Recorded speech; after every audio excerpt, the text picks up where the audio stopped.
ಬೇಡುವ ಶೈಲಿಯಲ್ಲಿ ಉಂಟು ಎನ್ನುವುದಾಗಿ ನೀನು ಪರಿಗಣಿಸ್ತೀಯಾ ಅಂತ ಹೇಳಾದ್ರೆ ನನ್ನ ಮಾತಿನ ಅಂತರಾರ್ಥವನ್ನು ನೀನು ಗಮನಿಸಲಿಲ್ಲ. ಹಾಗಾದ್ರೆ ನಿನ್ನಲ್ಲಿ ಮಾತನಾಡುವುದಕ್ಕೆ ಕಾರಣ ಏನು? ಕ್ಷತ್ರಿಯರಿಗೆ ಉಚಿತವಾದಂತದ್ದು ಸಾಮದಾನ ಭೇದ ದಂಡ. ಮಾತಿನಲ್ಲಿ ಬಗೆಹರಿಯಲಿಲ್ಲ ವ್ಯವಹಾರ ಅಂತ ಹೇಳಾದ್ರೆ ಕೊನೆಯದಾಗಿ ದಂಡವಿದ್ದೀನಿ. ಆದ್ರೆ ಯಾಕೂ ಏನು ನನ್ನ ಮನಸ್ಸು ಅದಕ್ಕೆ ಒಪ್ಪದು. ಯಾಕೆ ಗೊತ್ತುಂಟ? ಹಾಗಾದ್ರೆ ಪಾರ್ಥನ ಹುಟ್ಟೆನ್ನುವುದು ಇದಕ್ಕಾಗಿಯೇ ಆದದ್ದ. ನಡೆದಿರಬಹುದಾದಂತಹ ವಿಶ್ವವಿಪ್ಲವ ಭಾರತ ಸಮರಾಂಗಣದಲ್ಲಿ ನನ್ನ ಮಗನಾದಂತಹ ಭೀಮನಿವನ್ನ ಕಳೆದುಕೊಂಡೆ.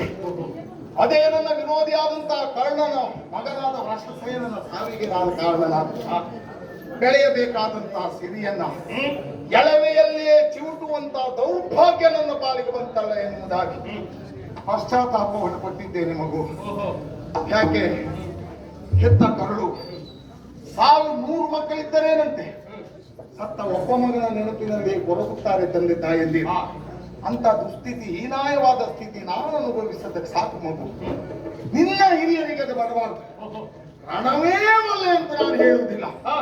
ಯುದ್ಧ ನಡೆಯಬೇಕು, ನಡೆಯುತ್ತದೆ. ನಿನ್ನಲ್ಲ, ನೀ ತರಳ ನಕಟ. ನಿನ್ನಲ್ಲಿ ಯುದ್ಧ ಮಾಡುವ ಮನೋಸ್ಥಿತಿ ನನಗಿಲ್ಲ.